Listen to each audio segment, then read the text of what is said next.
I think the report speaks for itself in terms of dollars that we identified, in terms of money that people put in their pockets, but there's different categories. I mean, there's what you get in your hand, there's stuff that you take home, there's services that you receive, whether it's electrical work or plumbing, that you send to your mother, that you get in your own house.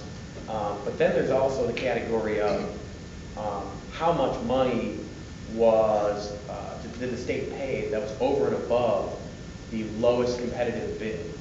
You know, the real point of this is how much did the state pay over and above the lowest competitive bid. So where you have the competitive bid process that is corrupted, you're not getting, true market competitive bidding, and that's really what was upset here.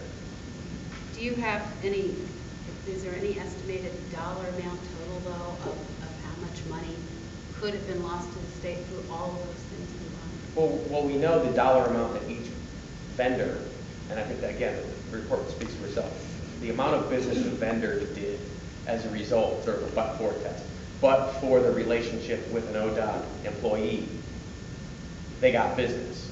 Now, would they have gotten that business if it was a fair competitive process?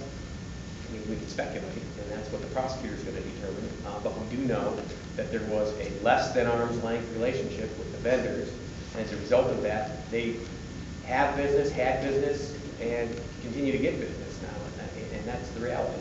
I think the report says, to put a point on this, the report says $11 million in questionable or fraudulent contracts. If we can go with that for just a moment as a benchmark, can you tell us, can you put in perspective, what does that mean in terms of ODOT's budget? How significant a proportion of this money is that? Well, let's put it in correct perspective. You have a car, you're going to own a car, you're going to buy a car.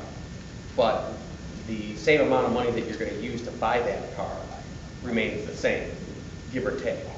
But which vendor are you going to go to get it?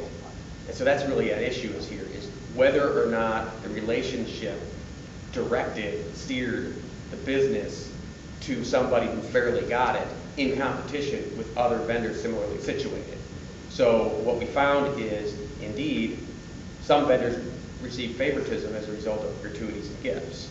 And so the amount of money, give or take, is going to remain the same, except for, as I pointed out before, the sort of corrupted competitive market notion where it's not truly the lowest competitive bid. Because when you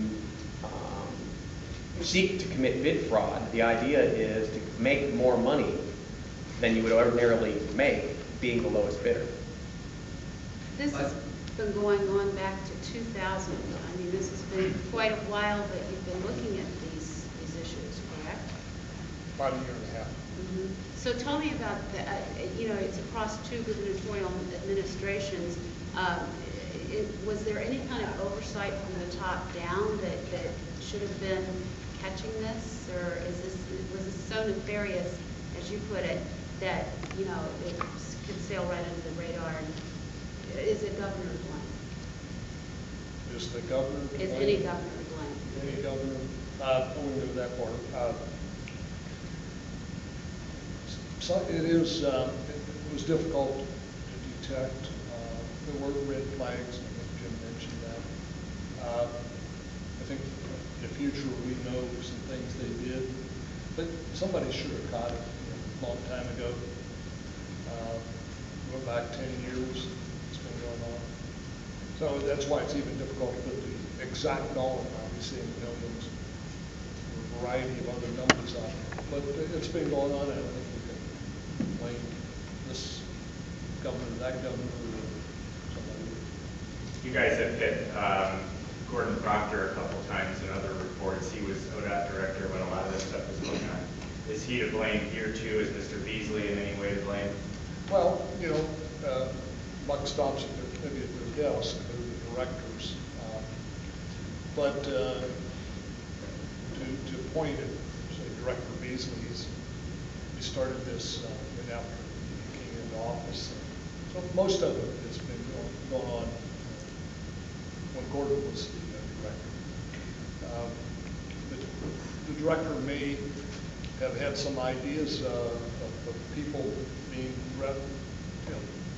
strange or different in the way they did business, but they didn't catch it. We did. We're not here to maybe lay blame on it. It seems like Dave Coyle